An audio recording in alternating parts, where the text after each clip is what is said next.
దేవా దృష్టించు మా దేశం, నశించు దానిని బాగు చేయుము.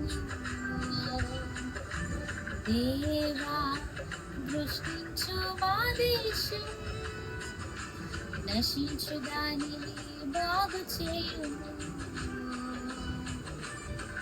పాపము క్షమించి స్వస్థపరచుము, శాపము తొలగించి దీవించుము. పాపము క్షమించి స్వస్థపరచుము, శాపము తొలగించి దీవించుము. దేవా దృష్టించు మా దేశం, నశించు దానిని బాగు చేయుము.